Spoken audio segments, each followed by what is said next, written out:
Nervous?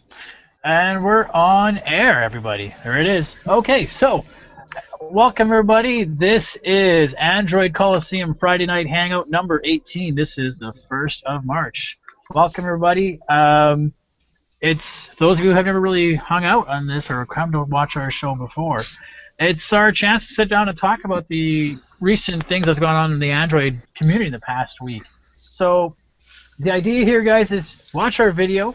You can comment and interact with us in several different ways. You could comment on our Google Plus page. You can comment on the YouTube video link, which we'll post in a second if you're not already watching it now. You can comment in the event page if you want. You can comment to any one of us on our Google Talks. You can comment on our blog. You can comment anywhere. There's an agenda file out there we've shared out there that you can look on that and follow it. As well as we have Facebook and Twitter, all sorts of different options. So some of us are watching some of the different channels so we can see who's talking about what and make sure that we get included into this conversation because we really want to have your say in this as well. A blog is not really just the writers here, it's the community, and that's what's really awesome about Android. At least I think so, is that we are a great community. So let's dive into it. We have about an hour here before we open up to the general public for you guys to come on in and chat with us, and we'll start dialing it down. Before we do that, let's do some introductions. So on my far, I'm going to say right, we have Tom Gray, writer here at Android Coliseum.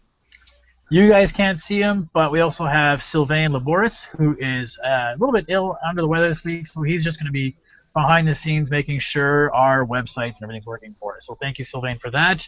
He'll be back here next week for sure.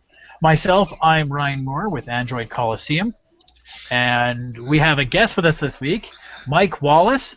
Mike Wallace is, we'll talk about what he does in a few minutes, developing an app. He's from Montreal. So we're all going to do some very bad French accents for him. We have Mark Lestuca, writer at Android Coliseum.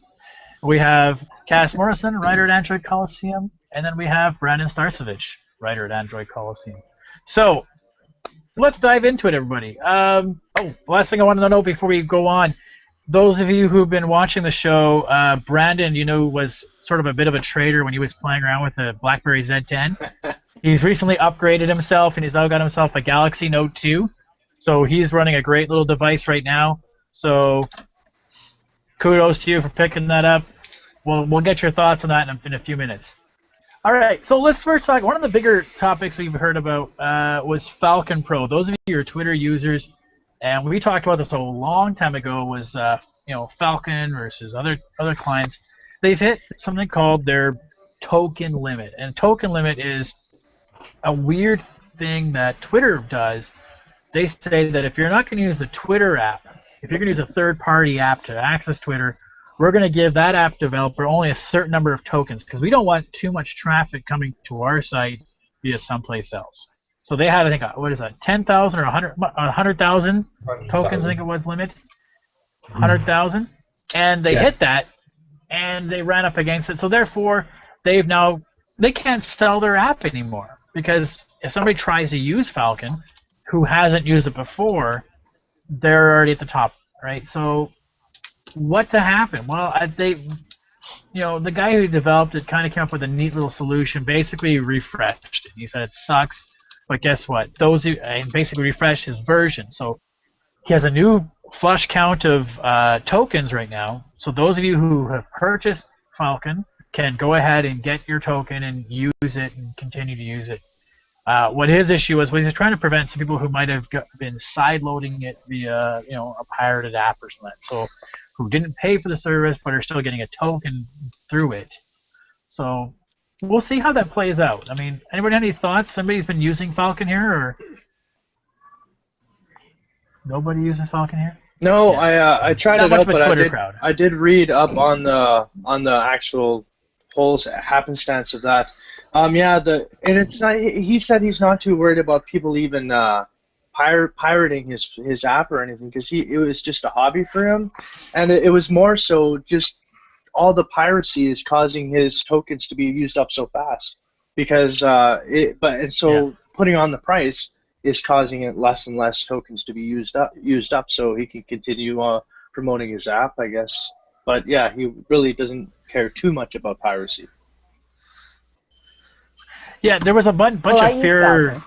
mongering going on about that, right? So when they talked about it, it was like, whoa, that was the takeaway everybody got from his article, when it wasn't really about the piracy. It's just the fact that people who are using it too fast, so that's why they have that sort of pay barrier and that. So, Cass, you had a comment? Sorry, didn't mean to cut you off. Yeah, sorry. No, I use Falcon, but the one thing that people really have to start doing, and I did that not that long ago when Twitter was compromised with their usernames, they have to go every once in a while and release any apps that they don't use from accessing through Twitter, and that'll release tokens back to him as well. So if you tried it and didn't like it, make sure that you don't allow it to access your Twitter account. Yeah, let somebody else have the token to use it. Mark, you had a comment? Yeah, well, that was part of the reason that they kind of did that refresh where they made everyone re-download the app, was for people who weren't actually using it. That would free up those tokens again, right? So then they could start from scratch and they'd have a lot more people. Oh. Okay, so let's move along here. So another big news for this whole week. Now, last week we talked about it, was the idea of, oh no, sorry, I'm jumping ahead of myself here. Want to introduce our guest, Mike Wallace. Mike's a guy I met at the Android TO conference last October. Luckily for Mike, he speaks perfect English for me. That I don't have to worry about my bad French. So I met Mike at the Android TO conference, and he was there to learn more about, again, developing apps and designing apps. So he works for a company that is it just, your site is just yourself? Yeah. Rise Software? Yeah. Yeah. Yeah, it's a Mike's, company that I started. Yeah, go ahead. Go ahead, talk about it, yeah. Well, I was going to say it's a company that I started so I met Mike 2.5 years ago. As soon as Android came out, I started right away working on it. So. Cool. And so those of you who didn't see, this past week I wrote a little review about his new app, Encyclopedia Minecraftica, which is, for me, I didn't quite get it because I don't play Minecraft, and Mike himself will tell you he doesn't play Minecraft either, but it was more the challenge of developing an app for this. Brandon, you play it? Oh yeah. I started a long time ago, and I even have the tablet version and even the phone version now, and it really is a time killer, especially for me being in as a sailor, going into different foreign ports and stuff. And just after a couple of days, you spent all your money and you've got nothing better to do. You sit down, you pull out your tablet, and you play some Minecraft. And this I've tried out this app before, or these type of apps as well, and they just really help you out because there's so much to do and so many little steps, and it's just nice to have just sitting there on your phone with your tablet or computer. Good job. Were you actually able to try out my application? Yeah. I don't know exactly, but I had one exactly the same as that. Okay. I tried it out now, and it looks the same as the one I tried out before, so it must be. Right. I was hungover playing those games. Anyways, besides that. So, yeah, no, and it's like I tried out Minecraft. I have a few students that I teach that they love it, and they keep trying to tell me how it's like Legos for computers and all how it works out. So, and when it comes to those kinds of games, as much as they're a great time killer, I'm also like, well, how do I do this? I like to have that little reference kit or something next to it. So that's what Mike's developed. But as much as we want to talk about his app, so Encyclopedia Minecraftica, go check it out. I did an article review on it recently. Go check the blog. But I want to talk about being a developer. So, Mike, if you don't mind telling us, so how did you get into developing? To developing it itself or developing Android? That's developing itself. Just start with that one. Okay. Well, as you may tell by the gray, I'm actually pretty old, so I started developing in 1984. Well, no, actually at that time you could say I started coding, not developing, in school. just like pretty much everybody else, got to school and computers were there, and at that time everything was very, very simple, and like if you had 16 colors, it was amazing and all of that. And just the fact of being able to take a line on the screen and to make it move and all that was it. I was hooked, man. And since programming is basically solving puzzles all day long, well, that was just perfect for me. That's the type of mindset that I have. I'm the type of person, if you put a puzzle in front of me, I'm not getting up until it's solved. So, and that's basically what I do all day long. I mean, every time I type a few lines, I solve a puzzle, and then there's a new one right underneath. So it's fun for me all day long. That's how I started out, and I kept going. So from that start, how did you get into Android, and so why did you pick Android? Because that's the one you develop for right now. Yeah. Well, I didn't pick Android. Android picked me.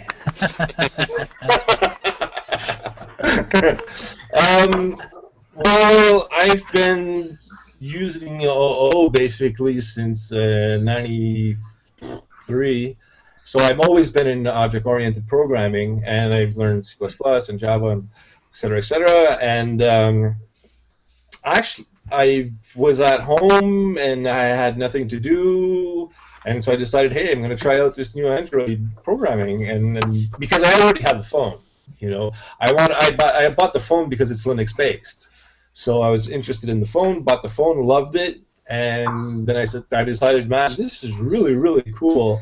I want to develop for this. And once I found out that everything is open source and free and Eclipse, and it's just really, really easy to start for somebody that has the background knowledge, that's what happened. It was just very easy. Go on the web, download this, install it, go. And I started developing just a first little touch application where I split the screen in two, and if you clicked on one side, it incremented a number. If you clicked on the other side, it incremented a number. I was like, man, this is fantastic. It just took me like 10 minutes to do this. And, so basically you have all of the different sensors and the touch screen and everything. It's all right, very easy and at your fingertips.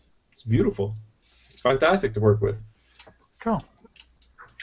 Okay, so, and when we talked before, we talked about some of the things, so what are some of the challenges, the pitfalls of writing for or developing for an Android app, and we talked specifically, what's the difference between being a Canadian, and where you are, you're just outside of Montreal, right?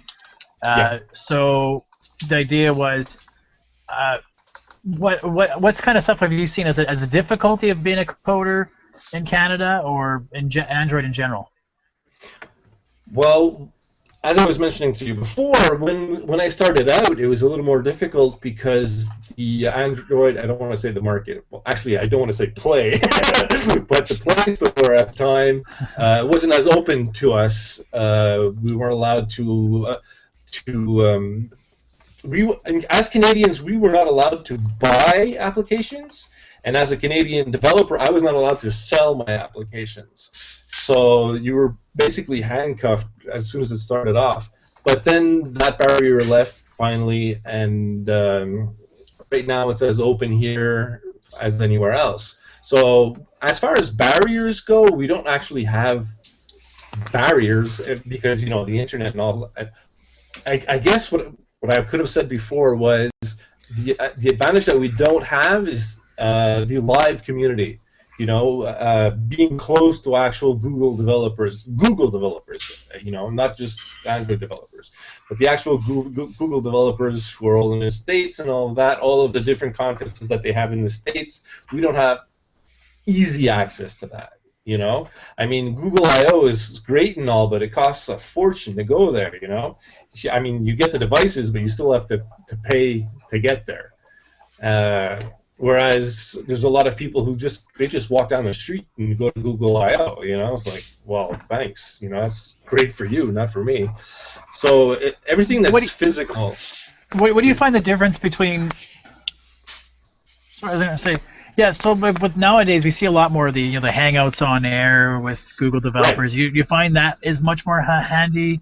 Like, is it bringing down that kind of barrier, that fact that if we can't walk there, maybe is it almost as good as being there? You think, or? Absolutely, absolutely. That's what I'm saying. The barriers are really being pulled down, and Google's doing a great job on it. Like you say, the Hangouts, that started off just at the beginning with Red O'Meyer, and now I don't know how many they have. I think they have like 10 or 15 different types of Hangouts, and each one of those includes 4 or 5 different developers from Google. I mean, that's a pretty good investment that they're putting on just to give us information. You know, those guys aren't free. You know, so if you take Red O'Meyer and you know, instead of having him working on your products while he's making a video to help us out, that's really cool. I mean, that's a lot of money that they're throwing at us, and thank you very much. We really do appreciate it, because there's the on-air part where you can hear all the questions, but of course there's the actual Hangout part where you can physically ask Red O'Meyer, hey, how can I fix this? And he'll help you out. So that's cool. That's awesome. Really awesome. That's really cool. Yeah. Okay, so we have a couple of questions here in the panel who have some questions for you. So I think, Mark, did you have a question first? Yeah. Quick question here. What you've had a lot of experience programming in different languages. Which do you find is the best one to program in? Do I personally find? I personally find C++ is the language. It's the fastest one. Again, it's got to be OO for me. I can't even program in C anymore. It's crazy. My mindset has changed. Just like any programmer will tell you that when you're doing procedural, for the longest time you don't get object-oriented. Now, one day you go like, click, oh, okay, I got it. And me, I kind of did that, and then all of a sudden the opposite happened, where I go like, procedural? Oh, I forgot it. I don't get it anymore. I just don't get it anymore. Like, how did we do that? That doesn't make sense. So for me personally, C++ is the language that I prefer. I use Java for Android, of course, and spend most of my days swearing about it and, you know, complaining on the web and saying, why the hell does it do it this way and why does it do that way? But that's it. For me, it's C++. It's the fastest one. Okay. It's the most Cass, complete. you had a question? Sorry. Well, I'm just wondering what girls hear about the screen size thing and different versions of Android that's out there, fragmentation. Do you find that to be a real big problem as a programmer? I'm like not the right person to ask to that, because I'm supposed to say yes, but I don't at all. I don't at all, because I aim for the biggest audience possible. Now, originally when I released my first version of Minecraftica, I mean Encyclopedia Minecraftica, sorry, Notch. When I released the first version, I actually said that it was good up to 1.6, which my code is. But then I realized that there's a library that I use that is only good up to down to 2.1. So I go all the way down to 2.1. So I don't feel it much. I use a lot of not generic, but common code. You know, the code that's common to all of the different devices. So it's not a problem for me. You know, not really. But then again, the next application that I'm going to work on, which is a game, that one I'm probably going to have more problems with. So then I'm probably going to get hit more by the fragmentation. The problem is actually the device. Actually, I see more fragmentation in the hardware, if that's still in the realm of your question, where when I was getting bug reports inside of my application. If the application crashes, the application itself will send me a bug report automatically. So I will see right away everything that went wrong in your phone. And I was seeing all kinds of phone names that I've never heard of in my life. Don't ask me to repeat them. It's all kinds of letters and numbers. And I mean, like, the name of the company is like letters and numbers. I'm like, what is this stuff, you know? And a surprising number of people were still on 1.6. Now, because when I said that before, you should be saying to yourself, you'd be saying to yourself, nobody's on 1.6 anymore. Yeah, 1.6. So when I upped it to 2.1, well, unfortunately, all those people lost support, but they were out there. They're out there. You know, and so many devices that I've never heard of. Unbelievable. Unbelievable. There's more unknown devices than known devices, and much more. And that's just those are just for your error logs, right? Those are just for your error logs you're getting, though, right? Yes. Yeah. Sorry, Yori. To answer your question, yes, that's mostly where I saw it. But in my developer console, because Google gives us access to information on our developer console, I could see the different different phones and different operating systems that are used in general by my application. I can get all that information, and I'll try to bring it up for you while we're talking. Cool. Well, one last question, and then we'll move on. Is so kind of along the same lines that Mark asked. Is it hard? Or sorry, if someone wants to get into coding and developing for Android, I know we talked about this before in the pre-show. What is something that you would recommend to somebody who wants to go and make their app? I know personally, I made that New Year's resolution for 2012 to learn to code and develop, and I never did it. You know, you see Code Academy out there. You see Mikhail or whatever the company is, helping you have daily reminders on how to code. What do you recommend as someone who's done it to somebody who's out there who's thinking they want to take that leap? What kind of advice and sage advice would you give them? Well, if you look behind me, you see that library? You got to learn to read that first to start off. I mean, it sounds like I'm kidding. I mean, but at the same time, like I was saying before you can actually start working Android, you have to learn basic programming, then you have to learn how to use Java, then you have to learn how to use Android, because Android is a huge library in itself, and at the same time, it's not a low-level library. It doesn't have any, like 4nexes or 4nexes. Now I'm talking in basic. It doesn't have any for loops or any intelligence within itself. It's just a library, and so you got to learn this big library. You have to learn the actual language, and you have to learn all the paradigms. So there's a lot of stuff to learn before you actually start coding for real. Now there's different, like we were mentioning before. I think it was Brandon that mentioned it. I'm not sure, that was talking about the App Inventor that Google made.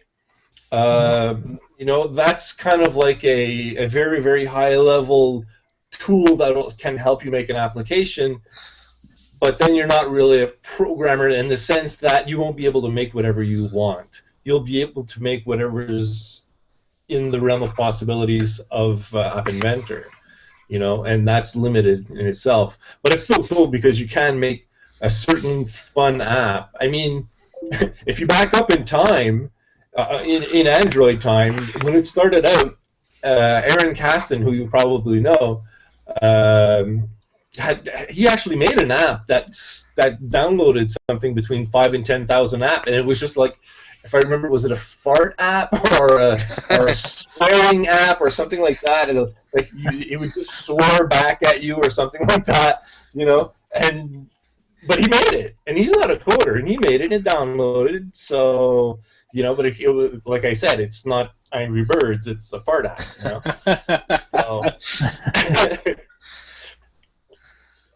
So there's a lot to Mark, learn. get a quick comment? Yeah. I was just gonna say that probably back when you were learning how to code, you had to do kind of things the old-fashioned way. You had to learn, in your courses, and you have to learn from books and talk. Nowadays, the internet has allowed you to has been such a good, huge reference for all those kind of things. Like you could, a lot of tutorials and a lot of things that can help. I think I was listening to All About Android, and they had found one website that had can't find it now, but yeah, a huge reference to how to program with Android, from the basic things to the more complicated things, and of course you can do things on if you wanted to self-teach yourself Java. It's just the community now is so huge that that you can pick it up. Obviously you're not going to pick it up overnight, but I think you do have that opportunity to do that if you want to. Especially if you've learned other programming languages, it's easier to pick up. Oh yeah. Well, the way I was answering before, Ryan, the way he asked the question was somebody who never programmed. If you've never programmed and you don't have no idea about logic, there's a certain amount of precursor before you can actually start programming Android. There's a lot of stuff that you have to do before that. As far as before, when I was mentioning the books, that's just a personal preference. I'm one of the people who don't like to read online. I don't like to read in front of a screen. It's not my type of thing. Like, for example, there's actually a very good book that's out by Commonsware, Mark Murphy. Fantastic book on Android, but it's only available digitally, so I never got it because I need to flip through pages, and that's just how I am, So, print it out. There's quite a bit of references though, like in paper that you can get that are quite good as well. Even if you go to your local library, you can find a lot of those too. Mm-hmm. So yeah. As far as like you're saying, references out there's a lot. I mean, like Stack Overflow, it's unbelievable how much people are out there just waiting to help you. Yeah. And there's so much information to get. Unless you have some really disturbed bug, somebody somewhere else already found it, and they'll help you, and it's no problem.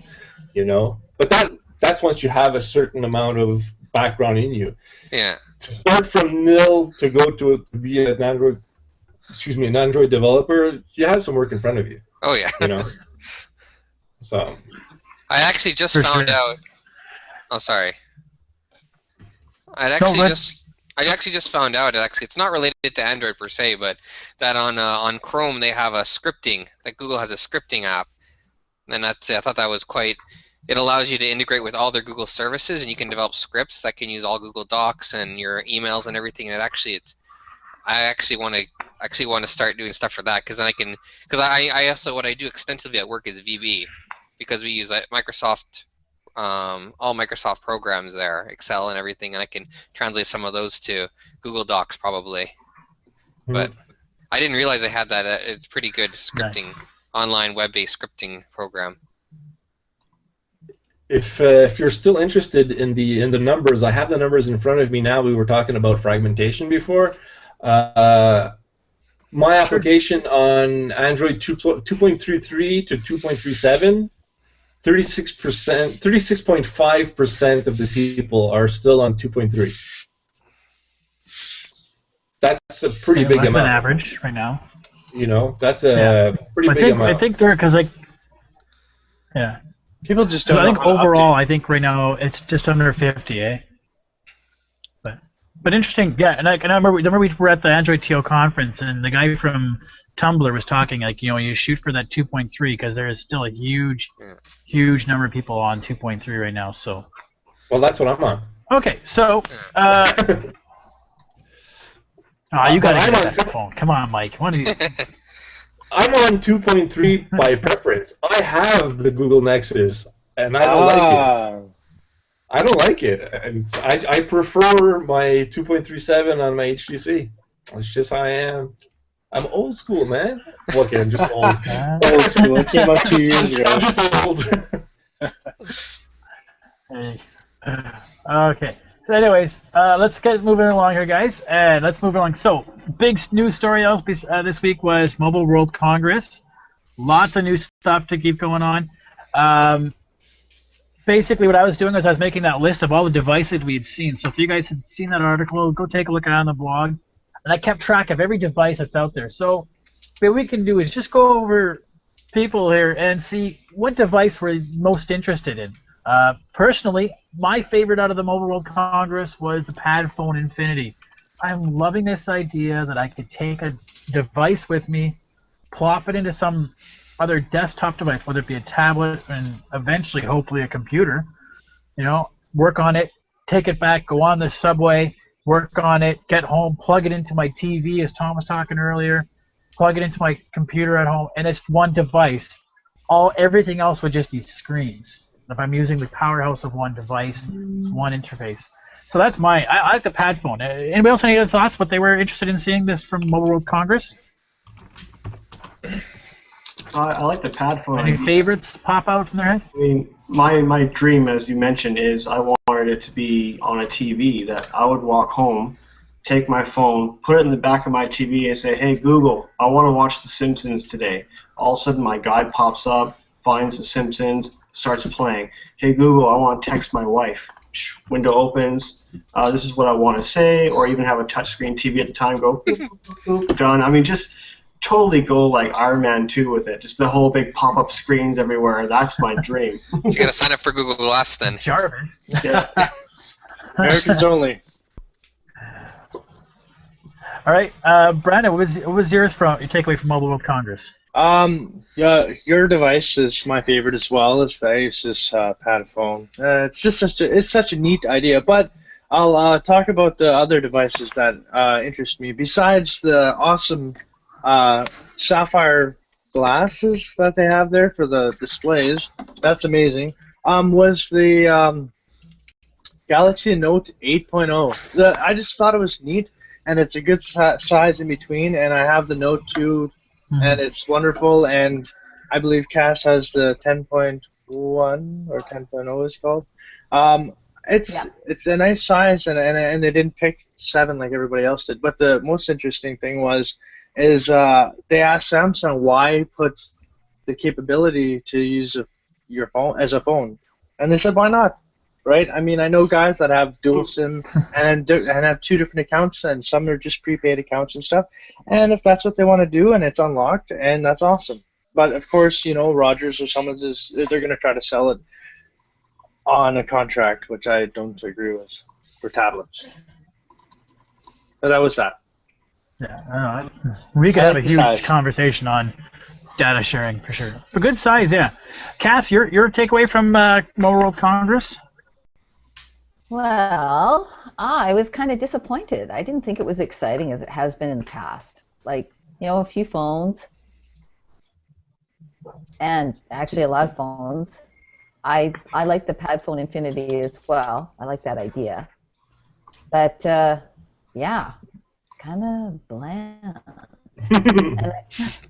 Yeah, I hate to say LG releasing like I'm a huge fan. So...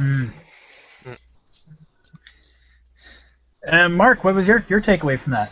So, you guys are going to hate me for this, and it's not particularly new, but they did actually showcase it there, and that was the Xperia Tablet Z. I don't guy there, yeah. Yeah. It definitely looks very sleek and very nice, and I think not enough manufacturers are putting enough emphasis on waterproof and dustproof. I think, because a lot of people, they have their devices, and they want to be able to take them anywhere, and they want to be able to not be worried about, you spend several $100s on a device, you don't want to be worried about them getting, damaged or wet or something, and they've actually put a lot of effort into making them, water resistant and dust resistant, and you can plunge it. And I can already see, I could stick the thing up in the shower when I'm in there, and still watch YouTube videos while I'm in the shower or something. Oh yeah. There's a comment to be made about you using your and we did see stuff we'd already heard about, the Galaxy Note 8. We'd already kind of heard lots about. We'd already heard a fair bit about the HTC One. What else was out there?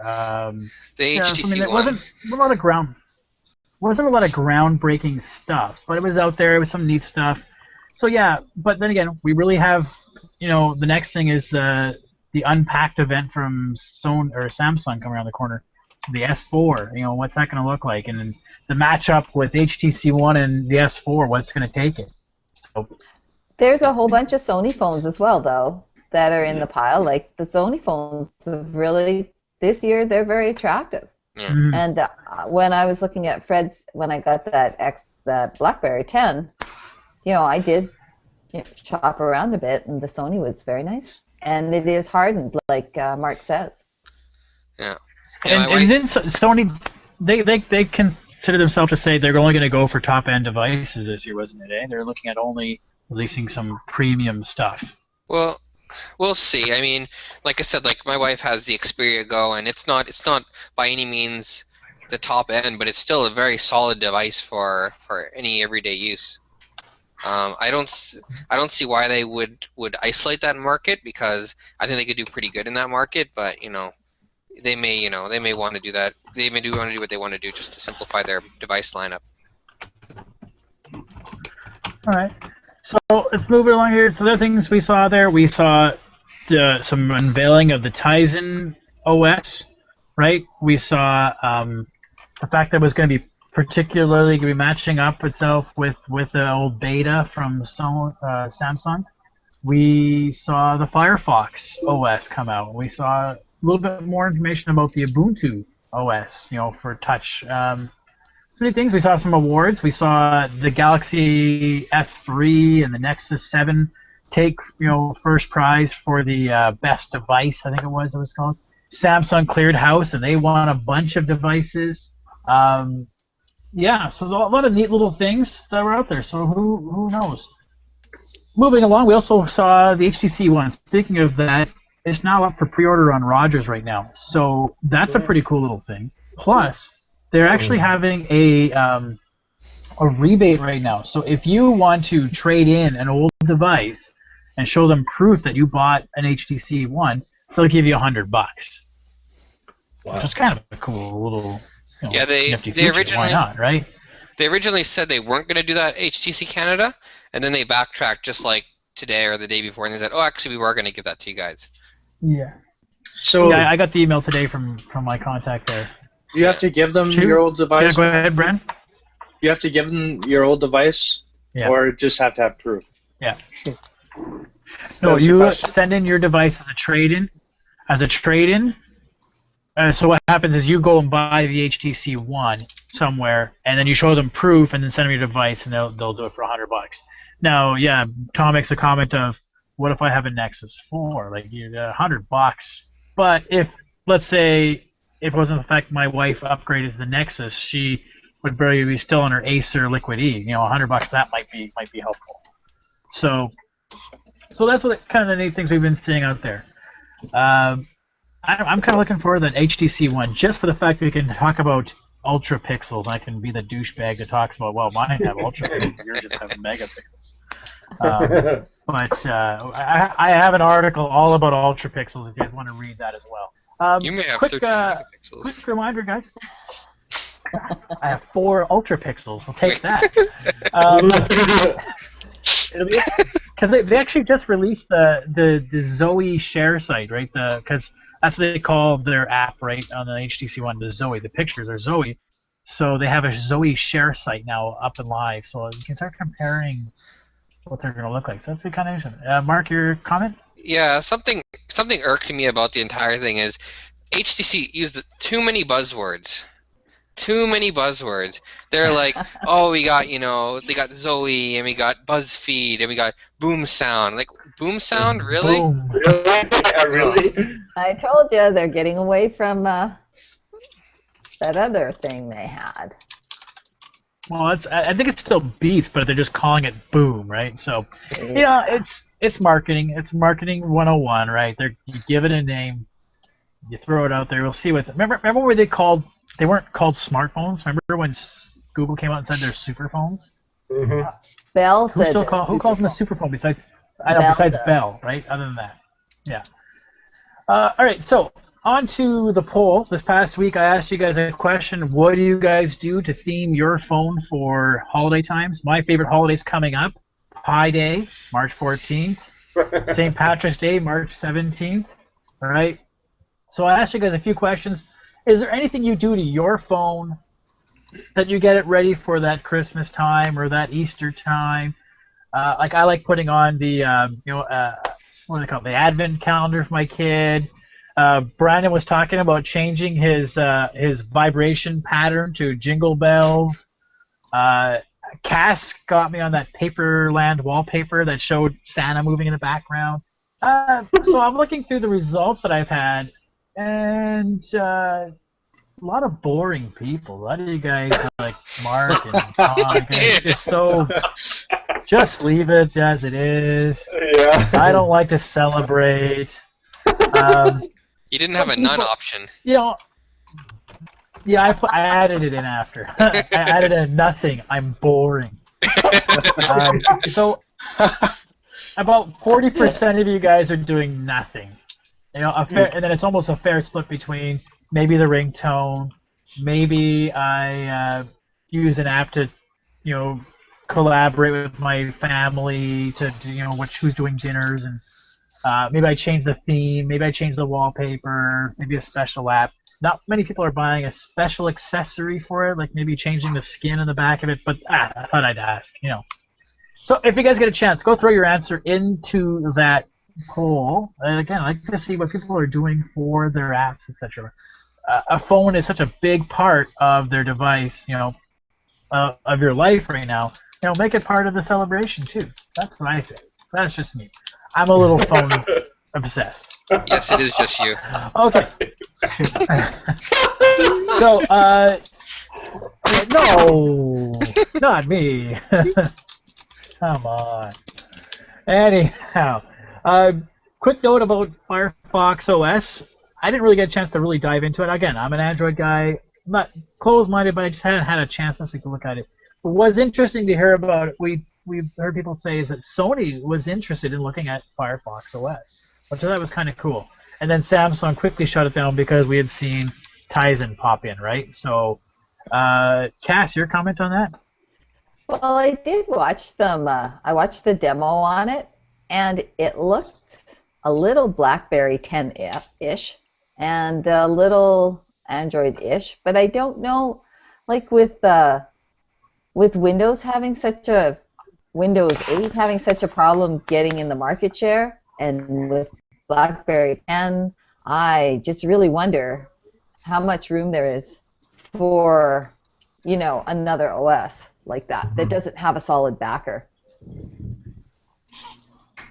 Sorry. Yeah, there was one OEM came out as a partner, right? I think they can't remember who it was at that moment though. Well, I think Brownie, you had a comment had, about Alcatel or something like that. They had a couple of yeah. And the phones look really small and kiddie, like really trying to appeal to younger users, but almost like 5 to 10-year-olds, not even cool teenagers. Yeah, and well, that's the thing too. Is it's all going to start somewhere. Like Android for me was 1.6, and I thought the same thing about it. It looked a little. I think it was easy for me to get into because it started me off into basic stuff. Like I think they're going to do. I think that in the long run, if they do get up and running, and especially with like Sony, you're going to get the same guys that use Firefox or Mozilla on their computers, which I have never done because I've never liked it, and I was so glad that Chrome came around. The guys that use Mozilla are going to be using those phones, I think, because and it's just weird thinking about a browser is the one that is making or like these phone softwares. But that's not really any different than Chrome OS, right? Like it's a browser that's now on a phone software. Yeah, and at least these guys went smart. If Mike read about it, I actually read about the whole the 3-layer system that they use to access the hardware and the software and the interfaces. Gonk, Gaia, and Mike, if you read up on that, you'll understand that easily. But it's just a different system. It's open source as well, and yeah, very Linux based. Sorry, I wasn't going anywhere with that. Mark, you had a comment? Yeah, there was recently the comment, I think it was Eric Schmidt, I'm not sure, or one of the guys in the Google exec, and they asked him about the Firefox OS, and they were saying that, if they were worried, and they said, oh no, it's good to have another open operating system, and what's important to remember is that Firefox OS will be targeting developing countries. They'll be developing it because right now, for Android to function really well, it needs to have relatively high-end hardware, but if you but the Firefox OS won't require high-end hardware to function properly, so it's ideal for developing countries who they may not be able to afford such high-end level hardware. Mm-hmm. Yeah, and I think all along, I don't think Android's ever afraid about competition. if anything, like they always talked in the beginning saying, would we replace Apple? And they said, I hope we don't replace Apple because I wouldn't want to be the one OS, right? They're just glad that there's another open OS. They're trying to go towards a more open environment. Obviously, they won't care what operating system you use as long as you do a Google search, right? That's all they in the end care about. So I mean, you know, if it's a more of an open, they just want to encourage the open source communities. Cool. All right. Next topic we're going to have a little bit on was there's been some rumors about Google launching a new Spotify-like music app. So guys like Sylvain have been starting to see that their Google Music Cloud now has song matching. So that's the next step into providing an on-demand music. That'd be really cool. I don't know if I would pay for it personally, but that's kind of a moot point because you know what? Canada's probably not going to get it. And it's been how many years and we still don't have Google Music, right? So we still don't have Google Voice. We still don't have. It's slow but surely. But anybody have thoughts on that? I mean, in terms of, would you pay for an on-demand music app like from Google? Not a chance. Hands up. Hands up if you would. No. Hey, well, I was putting my hand up for something else, and you kind of caught me in the action there.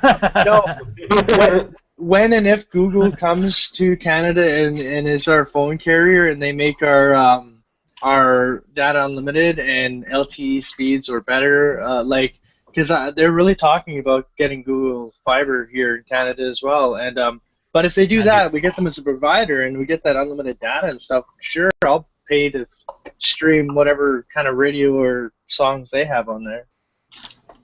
Yeah. Why not? Saving money. Cool then. Cool. Okay, There's so somebody. Sorry. I was going to say that there's so many other ways that you can stream music on the web. Just go to Icecast and you can listen to music all day for free. So why would I pay for it? Yeah, and Mark got me into songs. There's plenty of options out there. App. Lag. Yeah, we're having songs. some.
Hey everybody, sorry about that. We're experiencing some technical difficulties. We know we're still on air. We're getting our people back in just a moment. So please bear with us. We'll be rolling in about 15 seconds.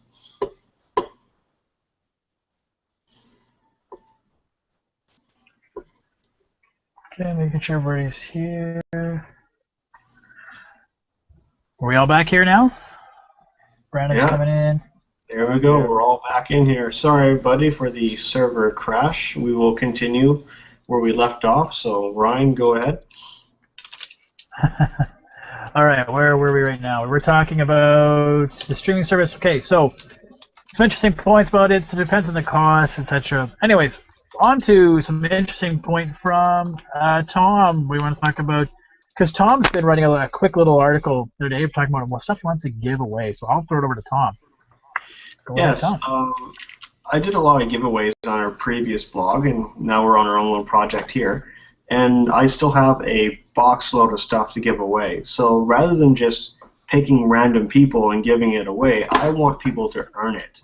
Because I'm tired of having a giveaway, and I got 30 people I've never even heard of before, and will never see again once they enter to win. So this is an incentive program that I want to start. If you want to win some stuff, and I'm talking batteries or gloves that you can use your phone with, cases, I even got wireless charging units, I got screen protectors. I mean, this is like 5% of my box. I have tons of stuff to give away. If you want to earn some of the stuff, share Android Coliseum. And like tag Ryan. Yeah, I know, I almost slipped up there. Tag Ryan, tag myself, Tom Gray, tag Android Coliseum, and that way we can see who's sharing what. I mean, in return, if you can help boost our levels, we're going to share with you. You're going to earn some of this stuff. So it's only going to benefit you in the end for benefiting us. So let's be an Android family, help advertise us, and we'll give it back to you afterwards, right? So you're going to get rewards if you stay loyal to the website. If you're popping in to get a free battery and so long, see you later, we're leaving you empty-handed. All right, so help us out, we'll help you in return. So that's what I got to say. My first article will be launching first thing tomorrow morning with the very first giveaway that can potentially be earned for those who wish to try. Yeah, and like Tom says, the thing is, we don't want to be the next huge blog out there, but we want to basically have a nice conversation with our people out here. And what's nice is that if we can get this conversation bigger and growing bigger, that's when we can actually start getting more attention from some of these companies to actually provide this. I don't know if you guys know this, but even when we were back at the other blog, and it's very easy for us to keep still using its name, just because we were very heavily into it. Tom did a lot of those giveaways out of his pocket. That's a lot of his own money that he's been putting on, and so it just shows you what kind of dedication we have here for this Android community. It's not blog specific. It's the fact that we're all a bunch of enthusiasts. Okay, so share our name out there, but we're doing it not because we just want to get free stuff from Tom and help Tom empty out his cabinet there of all his stuff. But you know what? There is something to be said about having a great conversation with like-minded individuals. So we want to have that conversation as well. Plus, we're a bunch of Canadians. There's a small select group of us as it is. Let's band together. Okay, so let's move it along here. There's just some issues trying to get Mike back into the Hangout here, so hopefully he can come back in because, again, he can provide some neat information. So, let's see here. Other things I want to talk about. So, quick reviews. Let's talk about Cass had a quick review right up in the blog this past week. Safe in the Cloud, Cass? Yeah, I was using Tiny Password, and I thought I'd try something new, and I am really liking it. It does one thing that I really like is it syncs to all my devices through the cloud. You can use a bunch of different services, but I am using Dropbox. It syncs immediately, and I haven't had any failures or anything with it. And the part I really liked is it does have a desktop app, so that makes it really easy to input and update your passwords and stuff like that. The other thing I'm really going to start using is it has a password generator on it, and you can say what kind of passwords and what your limits are. And I have to change my password at work every 30 days, and I'm limited to 8 characters, no special characters, so I'm kind of running out of things. So it's kind of nice to have a password generator. But I'm really impressed with the app. It was $2, I think. Sylvain got it as well, and he said that he can only import from KeepPass from version 2 of KeepPass. And I also used it to import from Tiny Password, and it worked really well. So if you're looking for a password holder, this is a good one to try. I can't even remember what that's called now. No So worries. help me out there. But she has a full review on the blog, so go and check it out. Read through it. Other reviews this past week, obviously, I reviewed was from Mike Wallace, the Encyclopedia Minecraftica. Again, I had a couple of guys that I teach, my piping circles, and who played Minecraft, and they were really cool. They thought it was really neat to have that sort of resource, while they were playing. So, go again. If you play Minecraft, go check it out. It's gonna be worth it for you guys. And that's not it for reviews. This week's been kind of quiet. Let's keep moving on to updates. Tons of updates that are out there. We saw some updates for some phones. We had 4.1.2 now on just about all the Galaxy Nexus Note or Galaxy Note 2s. Now with Win, Bell, and Videotron. Tom, you had a comment on that? Yeah, 4.1.2 has been coming out for a lot of phones, which is awesome. Because, I mean, everybody should experience Jelly Bean. But there's actually two guys at my work that have Roger's Galaxy S2 LTE. And I told them that I saw the official letter last week, said search for the updates, it's going to be there. And they still haven't got it. And they're kind of coming up to me going, where's my update? I'm like, should be there, keep refreshing. I'm like, well, how about you restart your phone? Okay, restart your phone. Is it there? No? Okay, try next week. Today they came up. I went up to him today. I'm like, it's got to be there by now. And he searches, nope. So I'm kind of wondering, where is this update? I haven't gone to the point with clearing out your Google framework or anything. I haven't done that yet, so I don't want to cause them any problems. Haven't done the check-in yet. It should be there. I told him it was publicly posted, so I mean, if anybody else has similar issues, I mean, voice your opinion and say, hey, I haven't got my update. What the hell? Let's go harass Rogers or something. Yeah, Rogers had just recently made a comment about they had to delay it, but I think they were starting out the rollout again today. I think it was last week they started the rollout, and then they had to stop it and pull it back, and then they had. So I don't know what happened or what the difference was, or there's a bug or what. But I saw a post today. I didn't know as much about it. So yeah, the S2 LTE. So other devices, Jelly Bean came out for the HTC One S. You know what? That's another phone on Jelly Bean. And again, what's the best thing about Jelly Bean? I think it's Google Now. It's getting so much better now. Galaxy Tab 2 7.0 in the States. I think it's just the States who got a 4.1.2 update.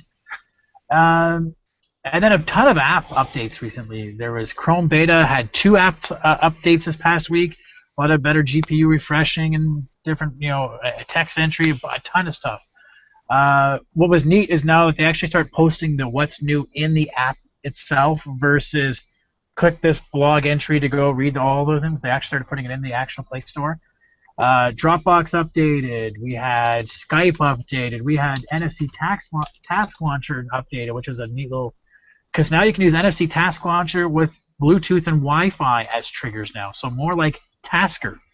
My kid was happy. Bad Piggies had some new levels this week. So if you haven't tried to play Bad Piggies yet, give it a pretty cool. It's pretty fun.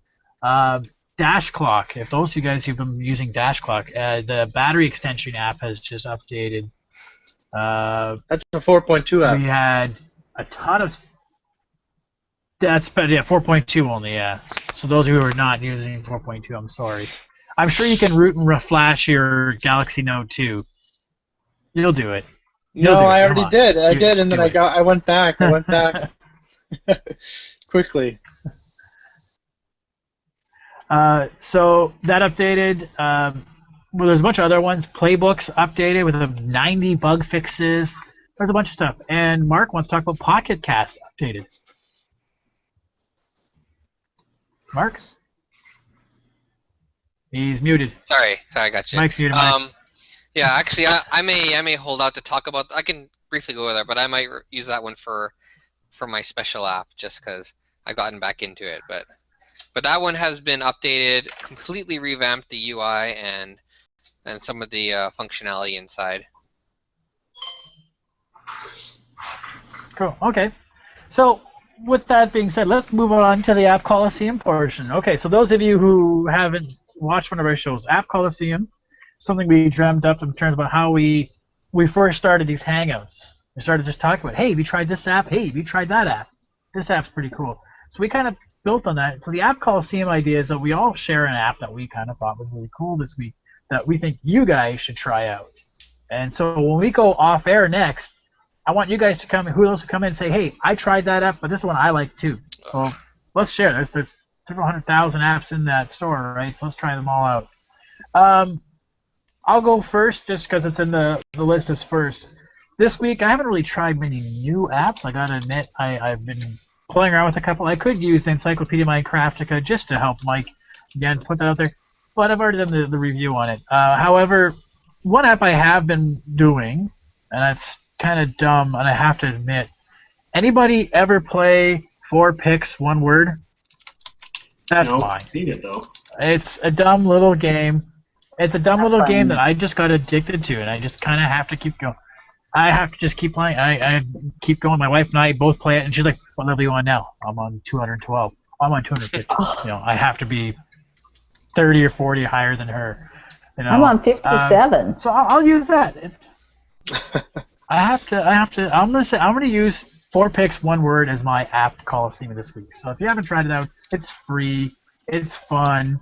I like mental puzzles, so for me, it's the fun little thing. It is the mental puzzle, and if I can't get it, I'm not going to share it to Facebook and bug my friends and whatever. But it's just, I got to try it out. Okay, mine's 4 Picks 1 Word. Let's move over to Cass. Yours. Mine is. It's time for Android. So there. Is it time for AAA? I know we all watch All About Android. And it's a lot like I have an app on a game called Zuma's Revenge, and it does the same thing while it's loading up. It goes through a little thing, so kind of fun. I haven't been doing a lot. I've been playing 4 Pictures 1 Word or whatever that is. I'm stuck, so I'm doing this. It would be great if AA I can help you with started 4 on Picks time. 1 Word. Yeah, it would be, but we don't do it either. So, and there. Well, they were like last episode. They were like 45 minutes or an hour late. So. Well, I kind of like that because I always rush out of my exercise class and then I try and catch it on Ustream, and then I like it when they're late. So that was my app. Next. Alrighty. All right, so I guess that's me. Sorry. Next would be Tom. Go ahead, Tom. I'm updating our document here. Okay, so as you guys know, and you've probably seen some of my articles, hopefully you've seen some articles and you're paying attention. Okay, so I like my blacked out themes. I love everything on my phone to be black. So I'm going to share my screen here for you. So the theme I'm doing is called Blacked Out for CyanogenMod and any other ROM that will support it. So obviously we all know what Android looks like. Everything's white, the holo theme, whites, blues. So what this theme does is it takes your general UI and it makes it all black and white, including all your apps. Here's Blacked Out. I'll launch it. And all my menus are all completely black now with white. All my status bar, notifications, everything's black. And what's awesome about this is not just a simple theme, it also takes all your apps and inverts like almost all of them. Here's my SMS, all inverted. Gmail, all inverted again. Even goes like Google+.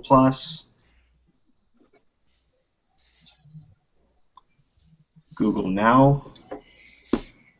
I mean, this goes far beyond any theme I've ever had to do. Usually you have to kind of get your third-party apps all by yourself. You have to modify them, remove them from your system, and everything like that. I mean, this actually grabs every single app and inverts them. And because it's not actually modifying the app, you maintain your ability to update apps to the Google Play Store, where if you modify them, it kind of goes away. I have a little icon theme here too, so I mean, this is another thing, my icon pictures. Because it requires CyanogenMod or any other supporting ROM, of course you're going to have to be rooted in order to even get these ROMs on in the first place. So, I mean, that being said, it is going to cost you $2 to get to Steam, and you're going to have to theme it up and get your ROMs flashing as well. I mean, I'm talking the entire thing is black and white. I have yet to find an app that hasn't themed yet. So I wrote an article about this a little while ago, and I will post a link to this, to the Google Play Store, and my article within the document. So that is my app. It is called Blacked Out. Cool. All right. So we'll have the link for that up shortly. Brandon? Yeah, okay, all I got here for you is a screenshot of what it looks like. Okay, this is it's hard to record or show you on live action because what it does, it's called S Pen Voice. And I've gone through literally tons and tons and tons of note-taking apps and stuff for the Samsung Note 2. And so basically what happens is you take a note, just like any other one, but you can press record, and as you're taking the notes, it records you taking the notes, and you can make voice comments during while you're writing it, and then you can also add video as you're writing it, and it'll record it all as. And then what you do is you go afterwards and you look at the notes, and you can pick the word, and it'll actually play the clip on that position where that word is, and it's just the most interactive note app that I found. And there's a free version and a paid version, and the only difference is that you can access the cloud and things in the pro version, and you can record longer. I'm going to cheat a little bit. That's my one app there that for productivity, and I couldn't figure out how to set it up, but basically it's called Stick Draw, and you draw little stickman frames, and it's just fun because it puts it all together, and we've all done that at some point, trying to make a little stickman comic, and it's works perfect with the Note 2. And that's all I got. Oh, there's still me on the screen share. All right, and last but definitely not least, Mark and his little son Taishi there. What have you guys picked this week for your app Coliseum? So I didn't go in depth about the update to Pocket Cast because I was going to use that one for my app this week. So Pocket Cast, it just recently had a huge update. It brought it in line with a lot of the Android Holo guidelines, and it's become very flexible now. Like I used to use it before and I really loved it, mostly because it allowed me to switch between video and audio. So if I was watching a video podcast and I was like, oh, now I want to put the phone in my pocket, I can hit a button and it goes to audio, and then I can stick it in my pocket if I want to check something. So of course it was a nice, pleasant surprise to see a huge update that basically revamped it. So I can give you guys let's do a screen share here, so you can. I'll just give you the Play Store, the shots they has. So basically, what they've done is as you can see, they have their own. They picked their own color scheme too, which looks really nice. It has all of your common podcasts, like the channels and everything that were in there before. It allows you to create playlists. Where is it? Yeah, it allows you to create playlists so that you can set certain rules, and you can set certain ones to download and other ones not to download. It has a new UI for playing. It still has the skip 30 seconds, skip back 10 seconds like it had before, which is very nice to have. I always find myself jumping back. What I found was when I rotated the screen before, like 90 degrees with the previous version, it always took forever to rotate. Now it happens seamlessly. So it's a nice improvement. It allows you to edit playback speeds, so you can get them to go fast if you really want them to talk or not. What else does it have in here? Oh yes, it has sync. Now this is one feature that I always wished I could get in a in a poc in a I lost it in a podcast app, and that was being able to sync between devices. Because I have multiple devices, and lots of times I'll watch a podcast on one, and then I'll want to keep watching another one. And this one, it works actually very well. You can sync your devices, and then you can have if you start watching one playlist and you watch on another one, it'll keep going, and it'll remember all the ones that you saved. Rather than each time I had a different device, I'd have to re-add all of the podcasts to it individually. And there was some annoyance from people because they got rid of some features that were in there before, but I think they started adding them back again. So like features like the widget, on-screen widget, they removed the on-screen widget for some reason, but they added playback controls to the notification. If you can see here. Is it playing any video? There it is. So you can see they've done it really, it's very smooth, very quick. You can jump between. It's just they're done very well and very smooth, and the improvements definitely make it, to me, the best Pocket Cast or podcast app out there.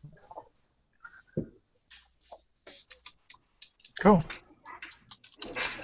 Tom, did you want to make one last quick mention of what your app? I'm seeing in the comments you were writing something. Yeah, I got a couple of comments in here which our users can't see. They're asking what my icons were.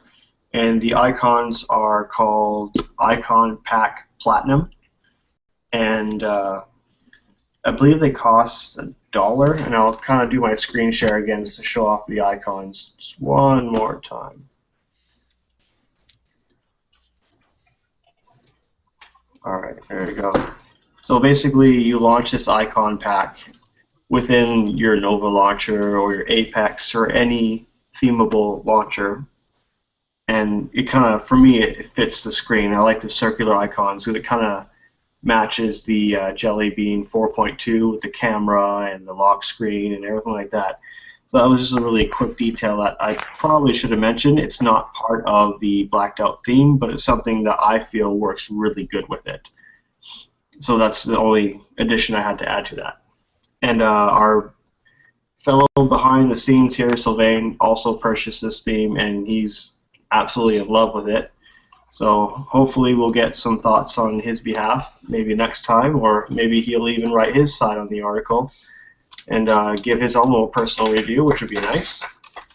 There you go. He's giving me the thumbs up. So hopefully we'll see that in the near future and get Sylvain's side. Maybe we'll see what he can do with his phone and see if he can match me, maybe even best my all-black look. So good luck on that, Sylvain. I look forward to challenging you on this. So go ahead, Ryan. It's all yours.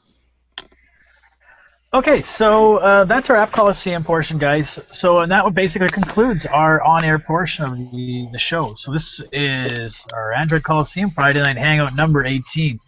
Thanks everybody who's watched it, and as always, we'll provide the link so you guys can download the MP3, MP4 of this later on. You can watch it on YouTube. You can still comment on our blog. You can still comment on our Google+, our Facebook, our Twitter, our whatevers you want to do. Because again, like we said, we want to make this a community of people talking about Android and sharing our best case scenarios on what works for us and what doesn't work for us. It's one of the things I learned at Android TO, just brought back because Mike was here today, is like I made the mention of Google doesn't own Android. It's the users who own Android, and that's something I think we have to keep in mind. And that comes from us being able to talk with each other and making sure that we know what we like and we can tell each other what we like, so that we can tell Google and the other developers what we don't like. And what was really cool was I felt really bad playing with the app that Mike sent us for the Encyclopedia Minecraftica, and I said I had a couple of items that I want to say, and he's like, no, go ahead, tell me, because that'll make my app better. So same idea, guys. If you have comments and suggestions, critiques, let us know so we can make this better for everybody involved. Sylvain's going to do is pop off the on-air portion, and then we'll be off-air, and We'll post a link that anybody can join in. So if there's any thoughts you guys have about stuff we talked about today, or stuff you think we missed that we should have talked about today, pop in and we'll have a drink with you guys and we'll chat about Android. So if you don't pop in, otherwise we'll see you guys again next week, number 19. But follow us, AndroidColiseum.com.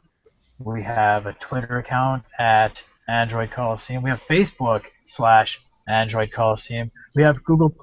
It's not a vanity URL, but it will be eventually, hopefully. You can find us, guys. We'd love to hear from you. And that's it for now. See you, everybody. See ya.